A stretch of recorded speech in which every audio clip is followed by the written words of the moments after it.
제가 오늘 말씀드릴 강의의 제목은 성경 속의 과학입니다. 제목이 조금 특별하죠. 성경은 과학책은 아닙니다. 그러나 과학을 포함할 가능성이 많죠. 왜냐하면은 하나님의 진리의 말씀을 기록했으니까. 그래서 그런 관점에서 오늘 조금 은혜를 나누는, 막 이게 너무 강의라고 생각하지 마시고 이렇게 은혜를 나누는 시간이 됐으면 좋겠습니다. 히브리서 3장 4절 말씀을 같이 우리 믿음을 고백하는 의미에서 같이 읽겠습니다. 시작. 집마다 지은이가 있으니 만물을 지으신 이는 하나님이시니라. 아멘. 이게 이제 저는 만 40이 될 때까지 안 믿었던 사람입니다. 과학을 신봉했던 사람이고, 은혜로 제가 하나님을 만났습니다. 거의 기적에, 제가 생각해도 기적에 가까웠는데, 그리고 나서 성경을 읽으면서 또 창조 세계를 보면서 다른 거예요. 다르게 보이는 거예요. 이제 그런 것들을 오늘 중심으로 좀 나눠보도록 하겠습니다. 방금 전에 여러분들이 이제 그 운동을 봤습니다. 운동. 뭘 운동을 봤냐면 지구가, 행성들이 태양을 돌고, 또 태양은 운하의 중심을 도는 것을 봤습니다. 근데 이미 그 운동을 봤는데도 불구하고 벌써 이거 복잡하다 이런 생각이 들을 수 있어요. 그런데 이 우주는 얼마나 벌써 복잡하냐면은 달이 지구를 돌고, 지구가 태양을 돌고, 태양은 우리 은하의 중심을 돌고, 이 은하는 이 로컬 그룹이라는 더 큰 시스템이 있습니다. 이 시스템을 돌고, 이건 또 더 위에 걸 돕니다. 여기 이제 요 방 안에 여기 뭐 교육자분들, 사역자분들 굉장히 많은데요. 여러분 눈을 다 감고, 자 이제부터 여러분들이 시속 10km의 속도로 달리십시오. 그러면은 10초가 안 돼서 여러 곳에서 비명소리가 들릴 겁니다. 그렇겠죠? 그걸 우리는 혼돈이라고 부릅니다. 혼돈. 그렇죠? 무질서하면, 아이들이 장난치면 그렇잖아요. 야 움직이지 마라, 조용히 해, 뭐 이렇게 우리 하잖아요. 그런 것처럼. 근데 하나님께서 이 우주에 굉장히 많은 천체가 있는데 질서를 부여하셨어요. 질서를. 그 질서가 뭐냐면은 작은 것이 큰 것을 돌게 만드는 거예요. 일정한 간격을 가지고, 질서, 법칙을 가지고. 이제 그런 것들을 우리가 그냥 우연인가? 자, 우리가 집마다 지은이가 있으니, 그러니까 이 집 누가 지었죠? 분명히. 여러분 보셨습니까? 반응을 잘 하셔야 됩니다. 반응을 잘 하셔야지 오늘 강의가 재밌고.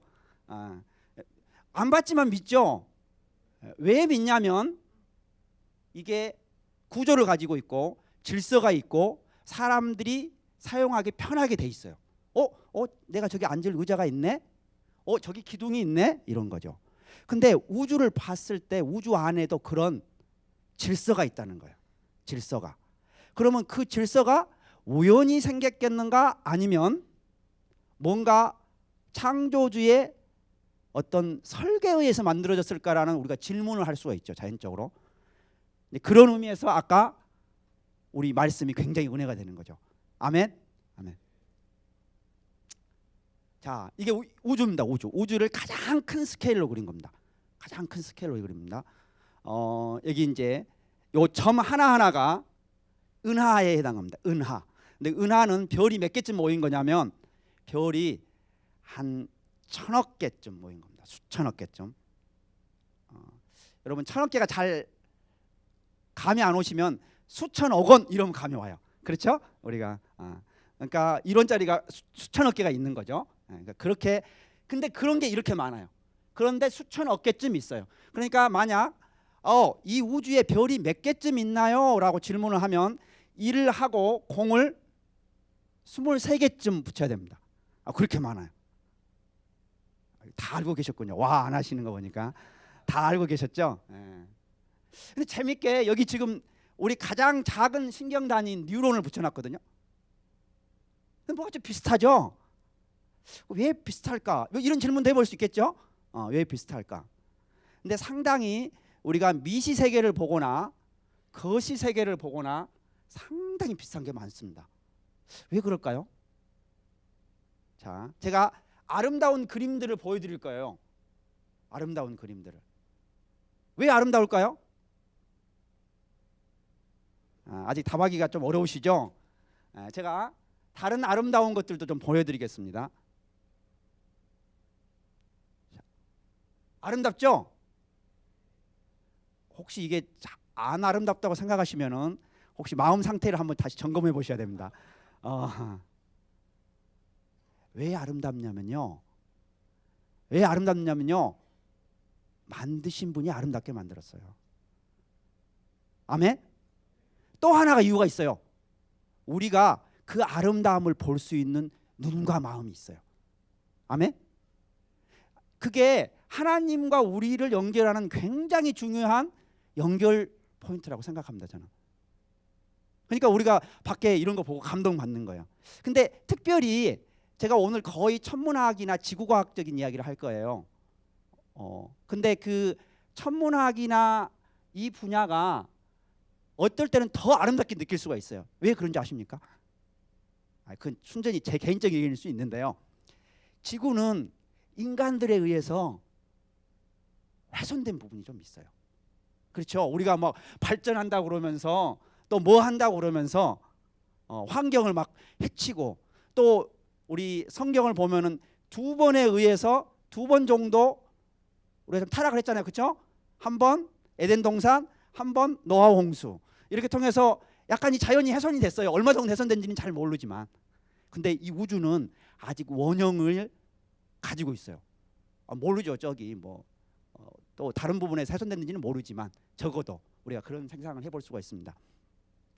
그래서 이 아름다움이라는 것은 질서가 있을 때 아름답습니다.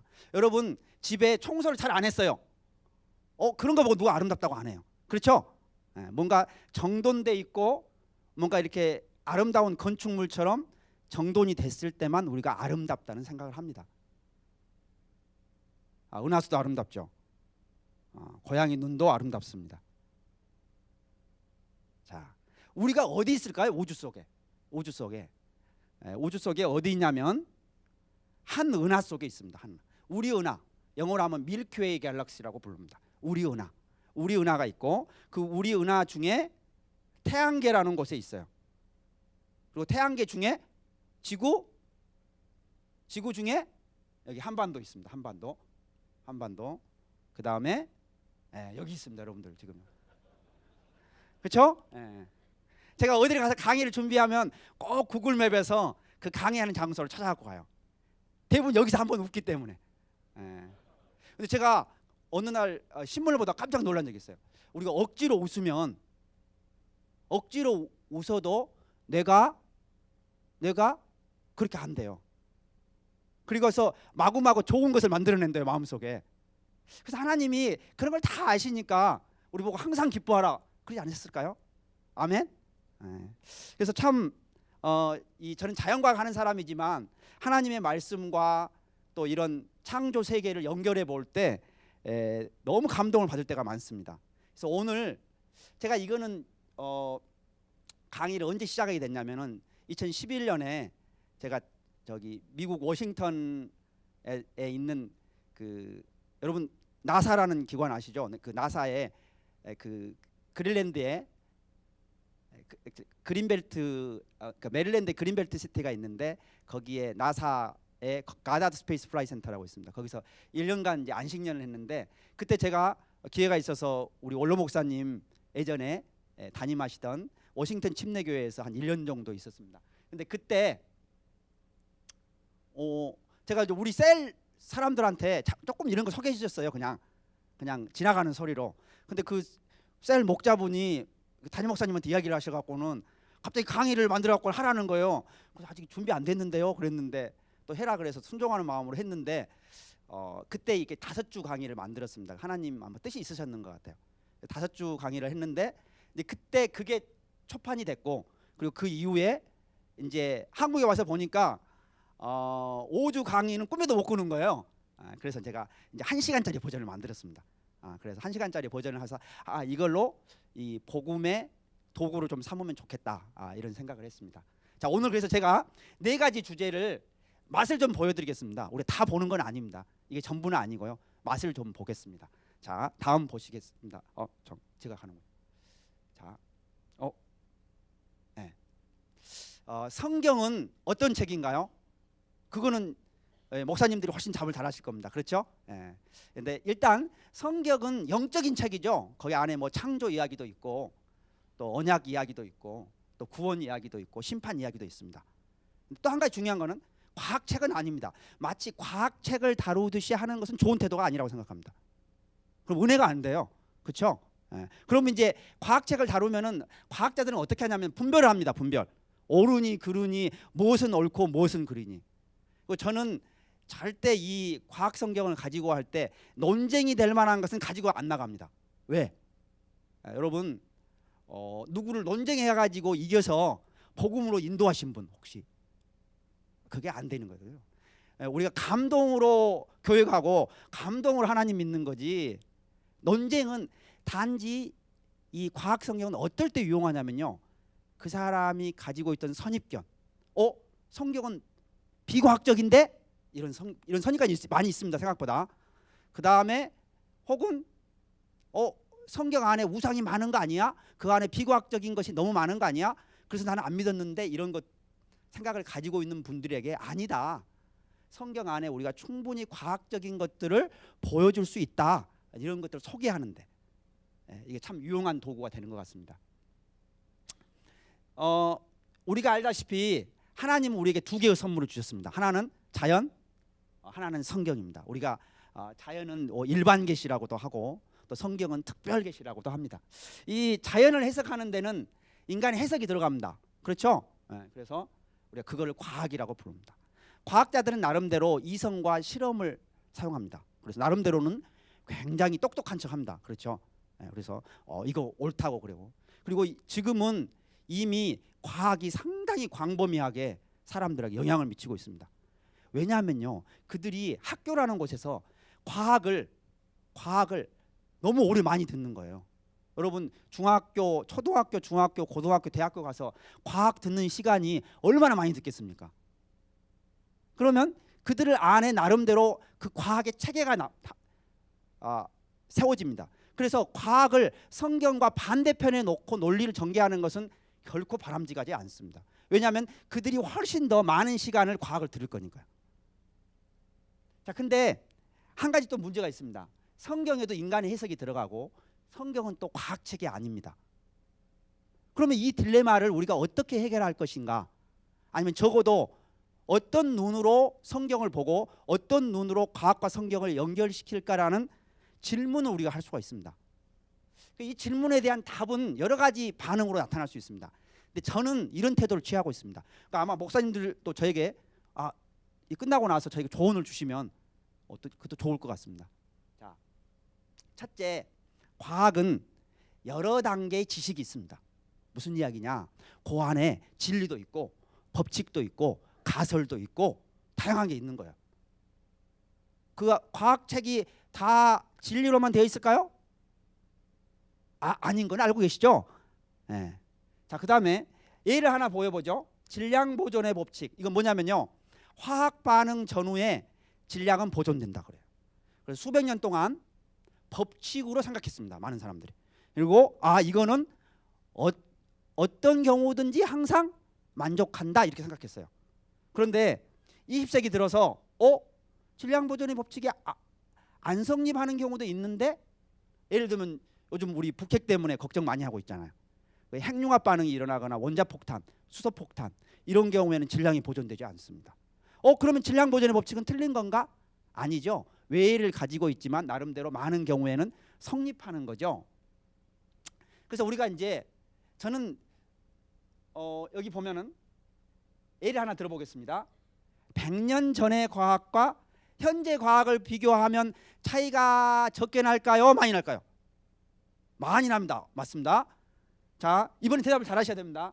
현재 과학과 100년 후의 과학을 비교하면 어떻게 될까요? 더 많이 나겠죠? 네, 사실 더 많이 날 것이다가 답입니다. 사실은 더 많이 날 겁니다. 자, 그러면은 현대 과학이 모두가 정답이 아니라는 것은 자명한 거죠. 우리가 100년 전의 과학을 평가를 하면은 맞는 것도 있지만 틀린 것도 굉장히 많은 거예요.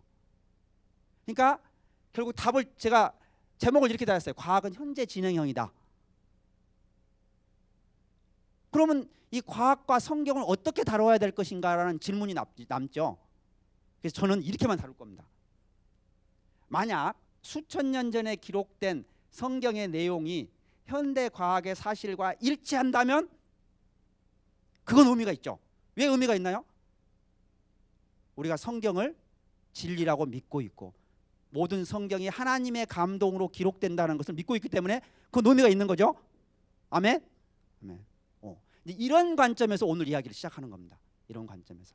그래서 자, 여러분 우리 지구의 역사 가운데 가장 유명한 과학자 2명을 뽑으라면 누구를 뽑으시겠습니까? 제가 한 명은 이미 답을 드렸어요.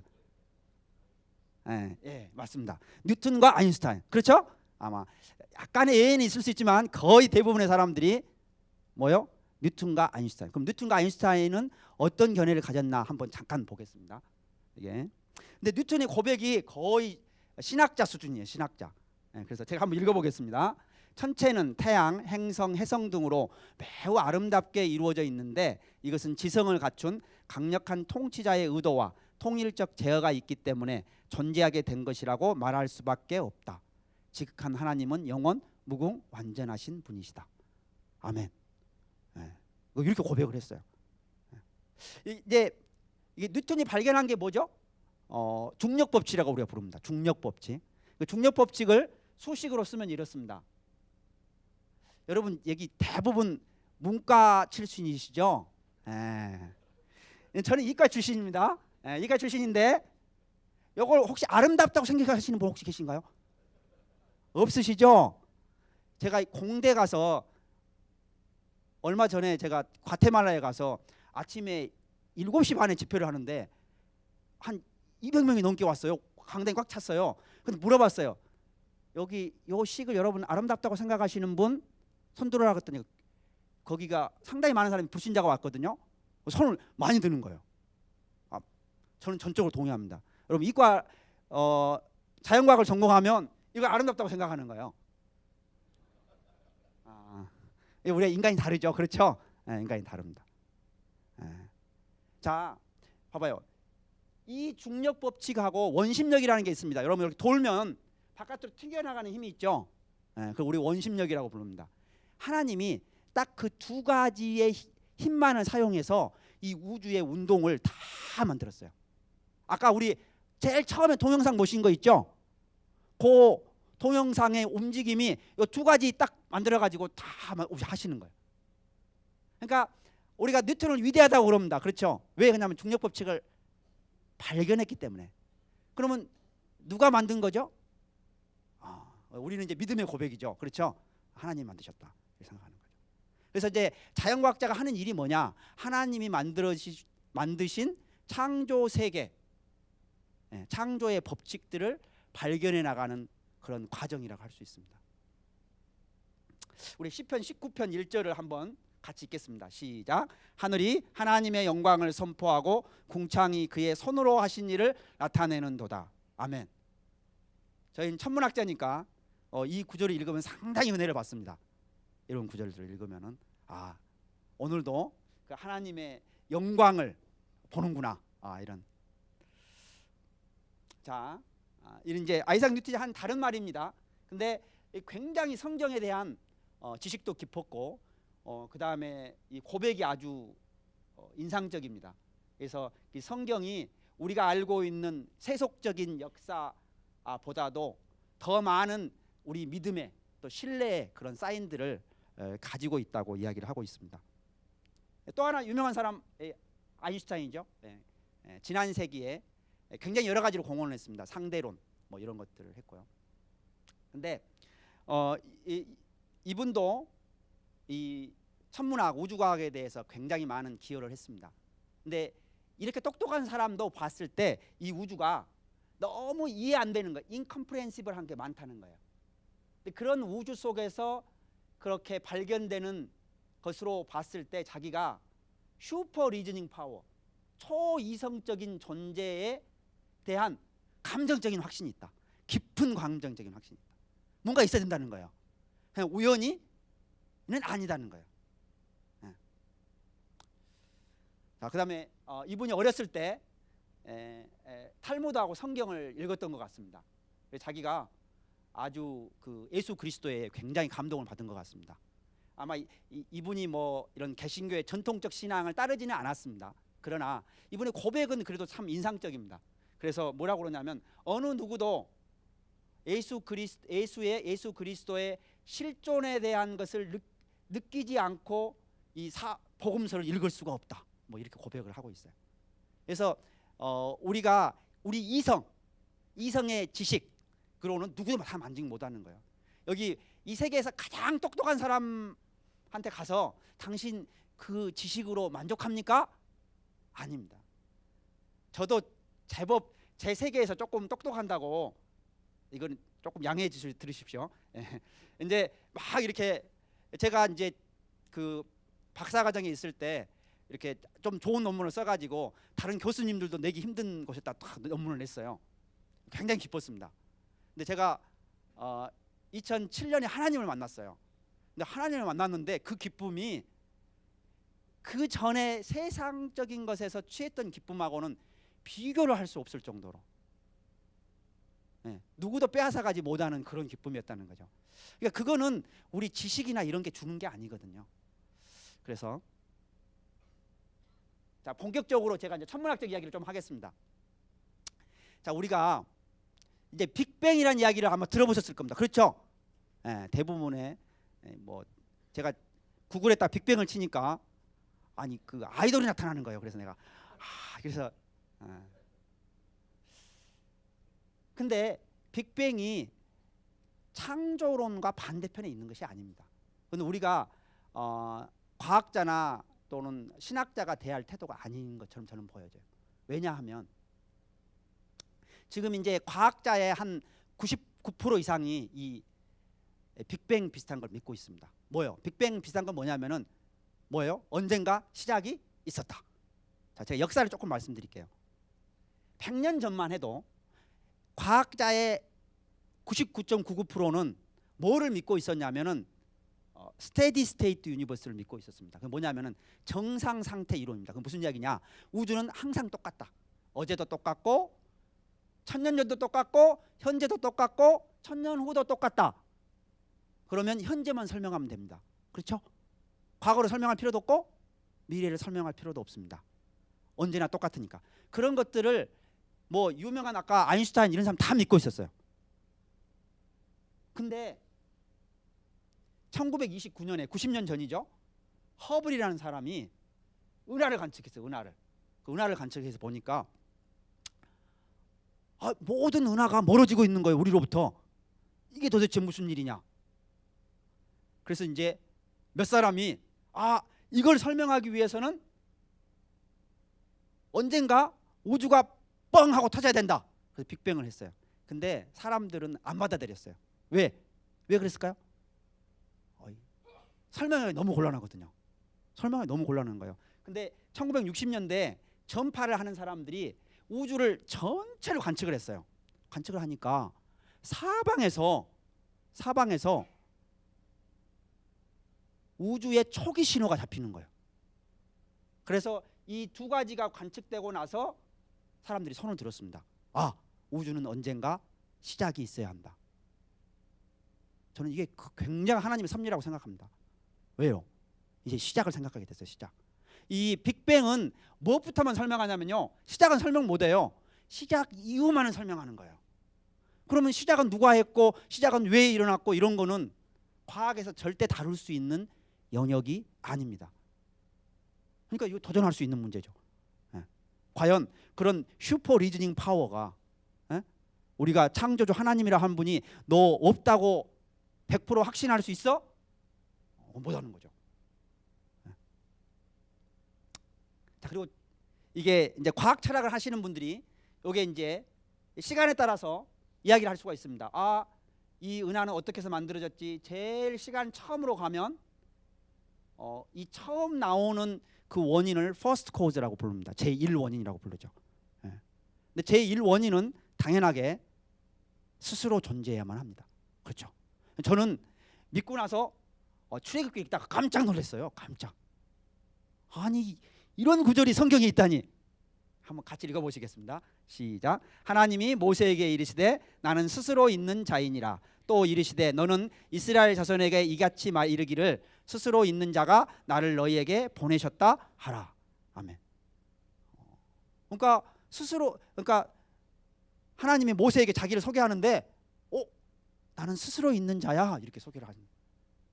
이게 우리의 어떤 우리의 이성이 맞닿는 부분에서 말하는 과학 철학에서 주장하는 그 제1원인에 대한 정의하고도 일치하는 거예요. 굉장히 과학적이죠.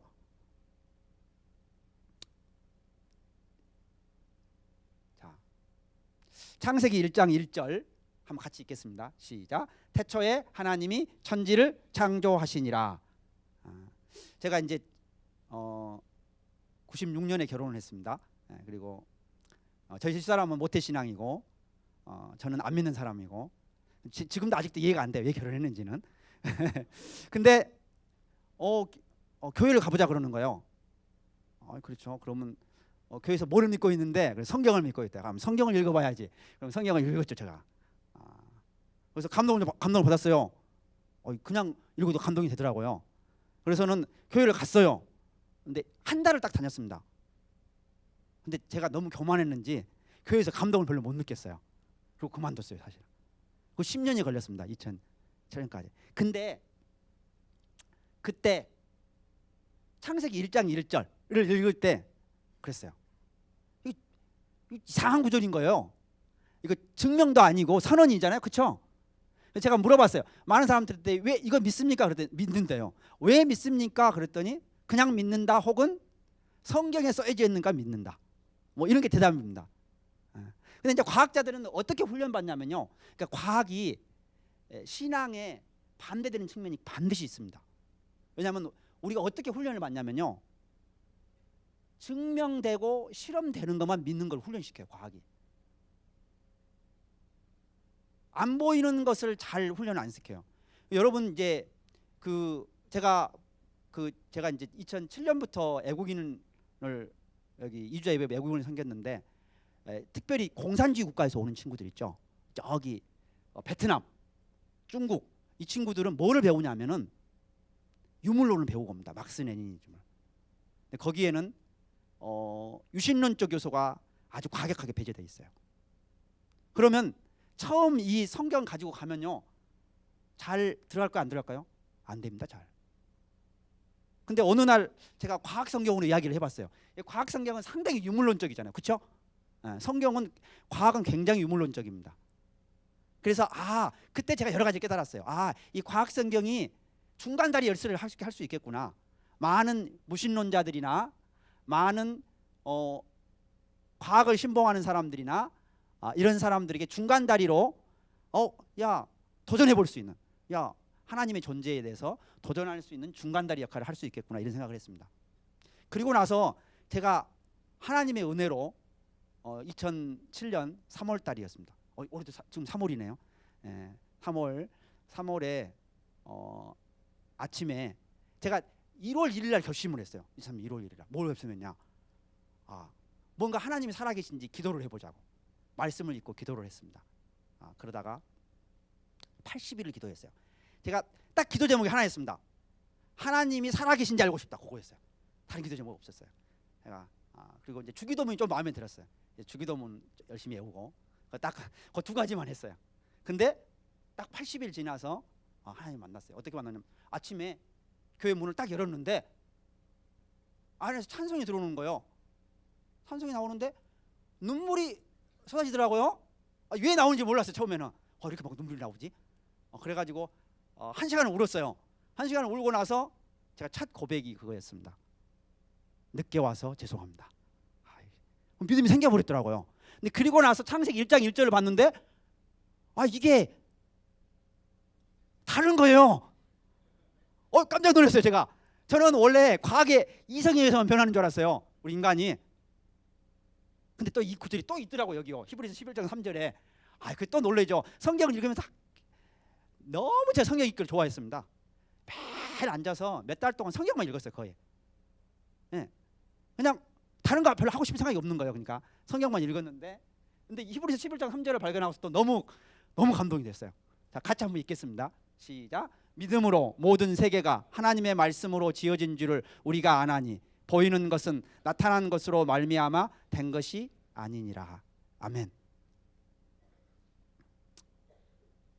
약간 어려운 이야기일 수도 있는데, 여러분 혹시 어려운 자리를 혹시 아시는 분 한번 흔들어 보세요. 상당히 수준이 있으신 분입니다. 근데 거의 없군요. 어려운 자리는 아마 여러분 알고 계신 분도 있을 거예요. 겨울철에 나가면은 밤하늘을 쳐다보면요, 이렇게 4개의 별이 있고 그 가운데 중간 3개가 있어요.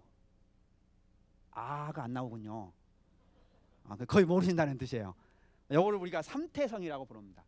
영어로는 벨트 오브 오라이온이라고 불러요.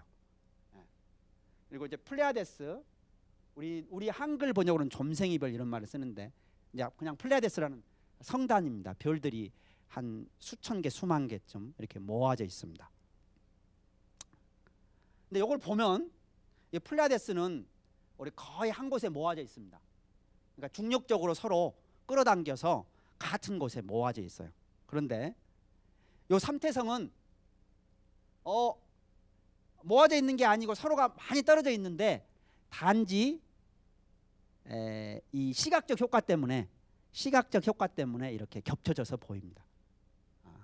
근데 아주 성경이 재밌는 이야기가 있어서, 이게 이제 묘성이라고 번역을 해서 나중에 혹시 뭐 성경 번역할 때 고칠 수 있는지 모르겠어요. 근데 이제 영어로 보면 좀 더 분명합니다. 플레아데스 성단을 너가 묶을 수가 있고 또 벨트 오브 오라이온을 풀 수가 있냐, 이런 이야기를 합니다. 아마 여기 저자가 이거 잘 모르고 썼을 것 같아요. 그렇죠? 성령의 감동으로. 근데 아주 재밌는 것을 포함하고 있어요. 근데 이게 현대 과학적으로 보면은 이거는 중력적으로 굉장히 잘 바운드되어 있습니다. 바운드되어 있어요. 그리고 이거는 실제로 눈으로 보면 잘 모르죠. 눈으로 보면 이게 바운드되어 있는지 결합되어 있는지 모르죠. 그러나 실제로 이제 이거를 관측을 해서 정밀 분석을 해보면은 이것들이 흩어져 있다는 것을 우리가 알고 있습니다. 자, 수성에는 안 가보셨죠? 저도 안 가봤습니다. 그러나 대기가 없습니다. 대기 없으면 우리 못 살죠? 숨 못 쉽니다. 그렇죠? 금성은 너무 뜨겁습니다. 온도가 한 600도. 우리 사우나가 한 100도쯤 되거든요. 그러니까 뭐 거의 살 수 없다는 것을 우리 알죠. 화성에 가면은 산소가 0.1% 정도 있습니다. 0.1%에서 혹시 사실 분 있으세요? 어렵습니다. 목성과 토성은 가스 덩어리입니다. 가스 덩어리 우리 못 걸어 다니죠. 그러니까 뭐 지적 생명체가 살기는 굉장히 어렵죠. 그 타이탄이라는 위성이 있는데, 타이탄이라는 위성에는 온도가 마이너스 180도입니다. 뭐 제가 몽골 친구들이 많이 있는데 몽골 친구들한테 물어보면 한 마이너스 40도면 그래도 어떻게 산대요. 그러니까 그리고 이제 또 우리 지구에는 오존층이라는 게 있습니다. 그래서 오존층이 있어서 태양으로부터 오는 자외선들을 많이 차단해 주는 거예요. 이제 그것도 우리는 불안해 가지고 자외선 차단제, 선크림 같은 걸 바르고 있습니다. 그렇죠. 그리고 제가 이제 전공하는 분야 중에 하나가 이 우주 날씨라는 분인 건데, 이 태양에서 이제 고에너지 입자들이 이렇게 날라옵니다. 그러면 우리가 그걸 다 우리 몸으로 직접 맞으면요, 우리 수명이 아마 10살, 20살 뭐 이렇게 줄어들 겁니다. 근데 하나님이 뭔가 우상 같은 걸 만들어 놨어요. 여기 지구의 자기장입니다. 지구의 자기장. 이 자기장이 우상 같은 역할을 해서 고에너지 입자들을 다 막아줘요. 혹시 코어라는 영화를 보신 분이 계시나요? 이게 영화도 잘 안 보시는군요. 그래서 예. 근데 코어라는 영화를 보면 지구의 자기장이 다 없어져요. 그래갖고 온갖 재난이 오는 거예요. 그러니까 우리가 다 당연하다고 생각했던 것들, 우리가 사실 감사의 조건을 찾으려고 보면은, 제가 어디 가서 감사를 30개를 쓰래요. 처음에는 조금 특별한 게 써지기 시작했어요.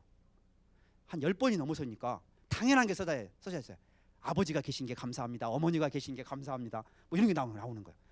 그리고 시간을 많이 안 줍니다. 시간을 많이 주면은 막 복잡한 생각을 하게 돼요. 막 무슨 감사할 거 생각하거든요. 근데 그거 하면서 깨달았어요. 아, 우리에게 감사할 게 굉장히 많구나. 근데 지금 이런 것들 제가 어떻게 보면 다 감사할 거리인 거죠. 이게 어떻게 보면 다 우연이라고 생각하십니까? 제가 우리 이사야서 45장 말씀을 한번 같이 읽겠습니다. 시작. 하늘을 창조하시니 그는 하나님이시니 그가 땅을 지으시고 그것을 만드셨으며 그것을 견고하게 하시되 혼돈하게 창조하지 않으시고 사람이 거주하게 그것을 지으셨으니. 아멘. 아멘. 태양계에 수천 개의 행성이 있습니다. 수천 개의 천체들이 있어요. 근데 그 천체들 중에 지구만이 거주 가능해요. 태양계 밖에는 잘 모르겠습니다. 아직 안 가봤으니까. 근데 적어도 근데 그거를 뭐 다 우연이라고 하면은 그렇겠지만 우연치고는 우연이 너무 겹쳐 있는 거예요. 근데 우리는 알죠. 믿음이 있으면 고백합니다. 그렇죠? 모든 것들이 우연이 아니다. 그리고 하나님께서 이 지구를 또 창조하실 때 견고하게 우리 걸어다니게 창조하셨다는 거죠. 또 뭐요? 혼돈하게 창조하지 않으셨다는 거죠. 그리고 사람이 거주하게 그것을 지으셨다고 말씀하십니다. 자, 여러분 이걸 믿으십니까? 지구가요 공중에 떠 있다고 그럽니다. 믿으십니까? 대답하기가 좀 두려우시죠? 믿습니다. 왜 믿냐면요, 여러분 초등학교, 중등학교, 고등학교 때 배웠기 때문에 믿어요. 그리고 여기 우주인들이 들어가서 사진을 찍어줬어요. 저 사진이 분명히 조작된 건 아닌 것 같거든요. 그럼 믿어야지 뭐 별 수 있나요? 그렇죠? 근데 하나님이 이런 이야기를 이미 진즉해 놓으셨다는 거예요. 놀랍죠? 하나님께서 땅을 아무것도 없는 곳에 매다시며, 영어로 보면 더 분명해 보입니다. God suspend the earth over nothing. 아무것도 없는 것 위에다가 지구를 매다셨다. 이렇게 말해요. 자, 그럼 저거 어떻게 기록됐을까요? 이런 질문을 할 수 있죠. 어떻게 기록됐을까요?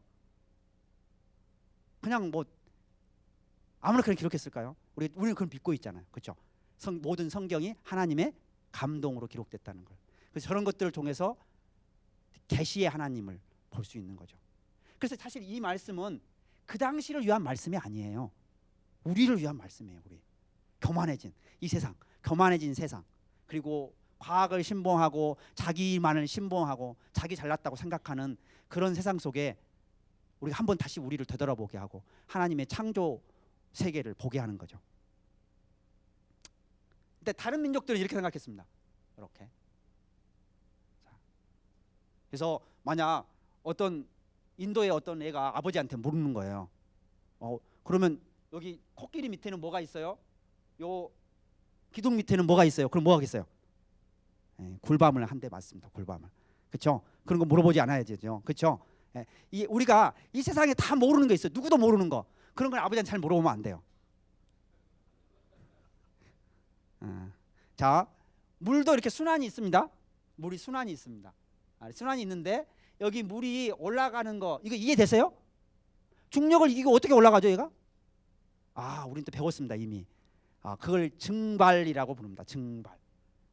그래, 증발을 알고는 있습니다. 근데 증발을 설명하려면 무슨 H2O 몰레큘 뭐 이런 거 생각해야 됩니다. 그렇죠? 그럼 조금 복잡하죠 우리한테 심리적으로. 근데 이미 3,500년 전에 욥기를 통해서 하나님이 이야기하셨다는 거예요. 뭐라고? 그가 물방울을 가늘게 하시며 빗방울이 증발하고. 저는 이 가늘게 하시며에 진짜 은혜를 받았습니다. 왜? 가늘게 하시며가 뭐냐? 하나님이 분자라는 단어를 쓰실 수가 없잖아요. 그러니까 분자라는 개념을 저 가늘게 하시며로 하는 거예요. 영어로 봐도 그렇습니다. Drops of water라는 표현을 썼는데, 그러니까 우리의 물의 방울을 아주 작은 것을 말할 때 이렇게 말을 합니다. 그리고 하나님은 이런 모든 법칙들을 하나님께서 정하시고 만드셨다고 이야기하십니다.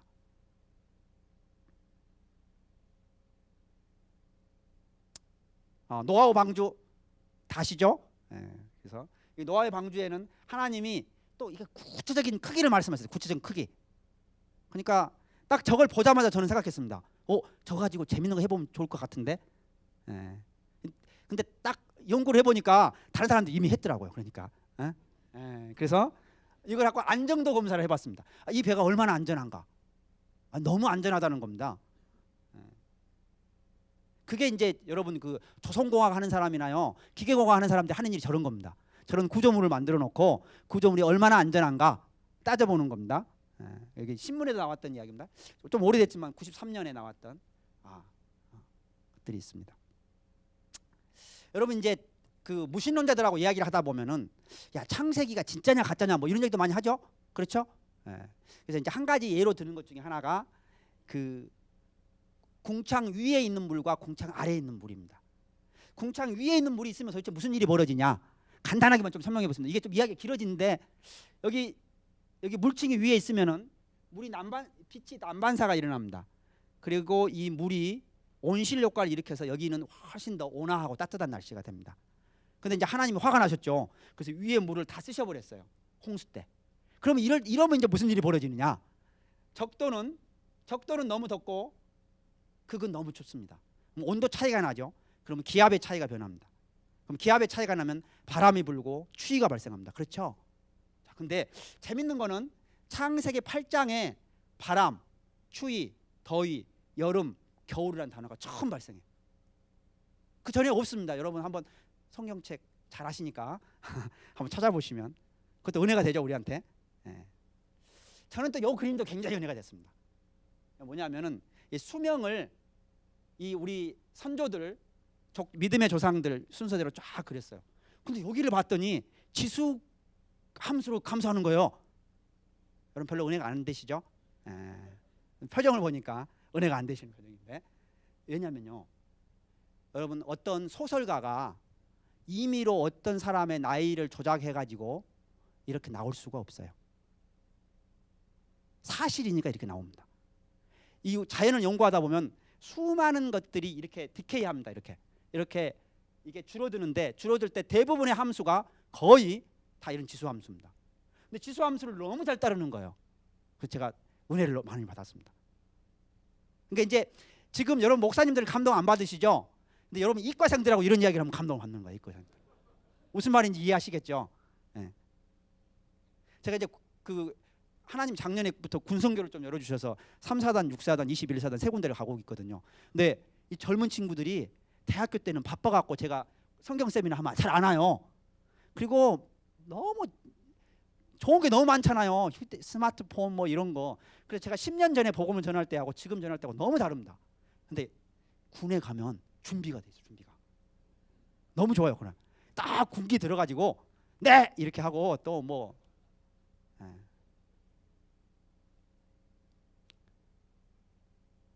아름답죠?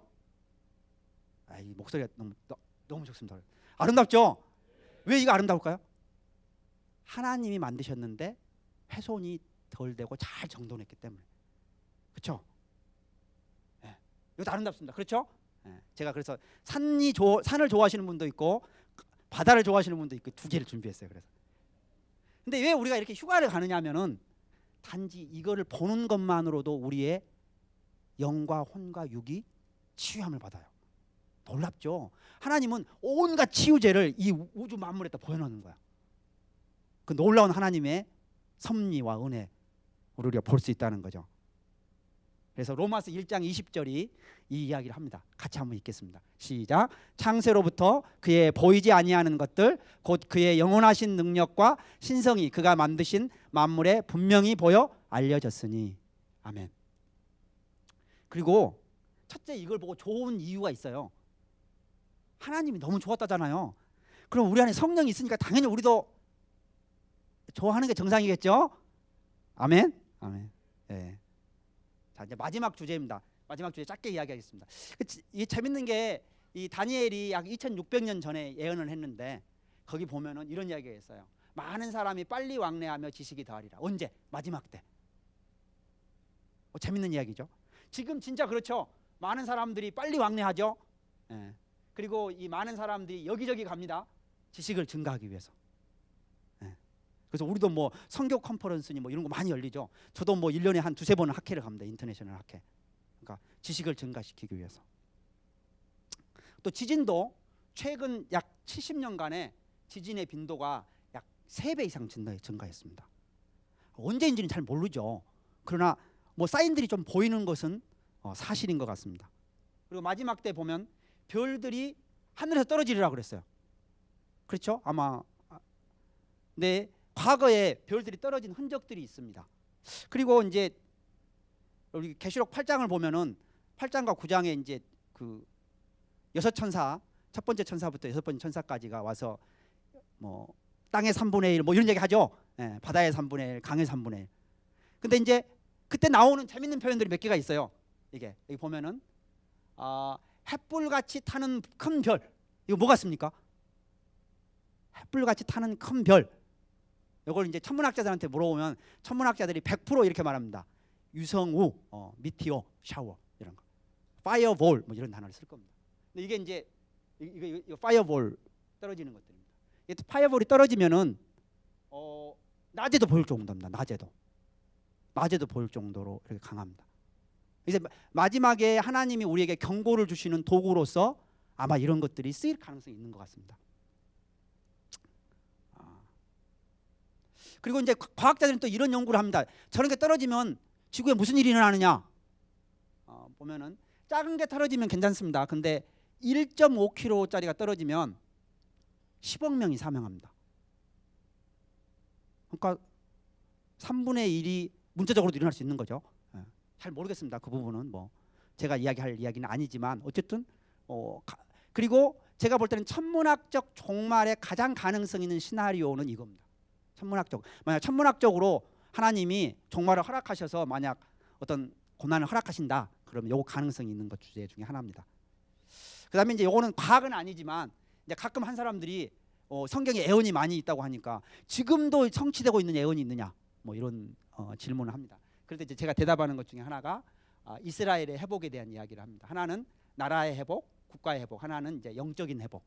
그리고 이제 그것들의 사인들이 지금 최근 보여주고 있죠. 근데 이제 제가 어디 그림을 보니까 최근 이스라엘의 예수님을 메시아로 믿는 사람들의 수가 여기 보면은 1948년 이때는 거의 없었습니다. 그렇죠. 그리고 이제 이게 증가해서 이게 뭐 2011년 이때 와서는 한 2,000명 가까이. 물론 뭐 아직 멀었죠. 그러나 뭔가 이게 우리 과학하는 사람들은 이게 지수함수적으로 증가하면은 이미 여기에 뭔가 있었다고 생각합니다. 뭔가 변화가 있는 거죠 지금. 제가 뭐 이런 것들을 그러나 무엇보다도 복음이 땅 끝까지 전해지고 나서 또 주님께서 마지막 때가 온다고 하셨습니다. 제가 보니까 이제 이게 지금 우리 여기 선교 많이 하는 이 지역이잖아요. 결국 이 남은 곳이 불교하고 힌두교하고 또 이슬람 여기 이렇게 남아 있습니다. 그러나 이 지구에서 가장 글로벌한 종교는 뭐냐? 그래서 그런 도전을 좀 하는 거죠. 만약 창조주가 계시고 그 창조주가 성경에서 말하는 하나님이시라면 그 복음을 모든 민족에게 줘야 공평하지 않느냐? 근데 여기에 있는 어떤 종교가 글로벌한 게 어디 있느냐? 그리고 지금 이 복음이 계속해서 서진을 해서 지금 이제 다시 이렇게 예루살렘으로 돌아가고 있다. 이런 이야기를 합니다. 이제 마무리를 좀 해보겠습니다. 마무리를. 그래서 이제 제가 지난 한 2011년부터 한 7, 8년 사역을 하면서 이런 데 좀 도움이 되더라. 이렇게 보면은 제가 해보니까 제가 개인적으로 복음을 전할 때는 사형이나 전도 폭발이나 뭐 이런 복음의 도구를 쓰기 전에 저는 과학 성경 먼저 이야기합니다. 이 사람이 하나님 존재를 조금 인정할 수 있느냐. 사실은 이제 우리의 믿음이라는 게 창조주 하나님을 믿고 또 구원자 예수 그리스도를 믿는 거잖아요. 근데 사실 첫 번째 것에 걸리면 진도가 안 나가는 거예요. 첫 번째 것. 나 하나님 없다고 생각하는데 이러면 진도가 안 나가는 거예요. 진도를 나가게 하기 위해서 그 도구로서 유용성이 있었습니다. 그다음에 이제 젊은 친구들이 특별히 과학하는 친구들은 과학 외에는 이렇게 거부하고 뭐 이런 것들이 있습니다. 그래서 이제 그런 친구들에게 믿음을 보여주고 과학적으로도 창조주 하나님을 다시 우리가 생각해 볼 수 있다. 이런 관점에서 또 의미가 있는 것 같습니다. 제가 이제 캠퍼스에는 주로 선교단체와 같이 이야기했는데 이제 평창에 제가 지금 몇 년째 평창에서 1년에 한 번씩 이렇게 한 10,000명씩 모여가지고 선교대 하잖아요. 근데 거기서 저는 주로 애국인들 섬기러 갔습니다. 애국인들 섬길 사람이 별로 없대요. 그래서 저는 애국인들 섬기러 가서 애국인들에게 과학성경 강의해주고 또 그들에게 이제 영어 특강 같은 거 해주고 이렇게 했습니다. 그리고 이제 그 CCC의 선교사님이 멕시코 과테말라 가셨는데 제가 이제 미국 출장 간 김에 연락을 했더니 오라고 그래서 이제 거기 가서 집회를 했는데 굉장히 이렇게 하나님의 은혜가 있었습니다. 그리고 이제 제가 이렇게 유학생들이나 이런 곳에 이렇게 복음을 전해 보니까 특별히 이제 베트남이나 중국은 그 유물론 이런 것들이 있거든요. 그래서 이제 그런 분들에게는 상당히 이게 복음이 들어가겠는 중간 다리로서 유용한 것들을 봤습니다. 또 우상이 있는 것도 좀 유용한 거고. 그다음에 이제 젊은 세대가 이제 대학에서 잘 안 되니까 군이 제가 군을 몇 번 가면서 굉장히 은혜를 받았어요. 특별히 제가 이 3, 4단에 갔는데 그 백골부대라고 그럽니다. 그래서 이제 그거 갔는데 너무 은혜가 되는 것이 있었어요. 제가 이제 어디 가서나 제가 율동을 하는 게 있어요. 여러분들 혹시 여기 다 잊어버리더라도 율동 하나만 기억하시고 가시면 제가 마무리를 하겠습니다. 제가 이제 이렇게 말합니다. 이게 다 몰라도 좋다고. 이게 다 몰라도 좋다고. 그럼 여러분이 하나님을 믿고 하나님을 사랑하면 여러분에게 이 모든 오늘 아는 이 모든 지식을 아는 것보다 더 큰 행복이 있고 더 큰 기쁨이 있을 거라고. 그러면서 이제 신명기 6장 5절을 제가 이렇게 같이 율동으로 이렇게 말씀을 외울 때 너무 은혜가 되더라고요. 왜냐하면 외워지는 거예요. 제가 이제 이런 다른 데 가서 복음을 전할 때 같이 특히 이제 군에 가서 해보니까 군 안 믿는 친구들이 이 말씀을 암송하는데 막 이 3, 4단이 기가 떨어지도록 하는 거예요. 분기가 있어가지고. 그래서 제가 해보겠습니다. 마음을 다하고 뜻을 다하고 힘을 다하여 내 하나님 여호와를 사랑하라. 자, 한 번만 크게 해보겠습니다. 마음을 다하고 뜻을 다하고 힘을 다하여 내 하나님 여호와를 사랑하라. 네, 잘 들어주셔서 감사합니다.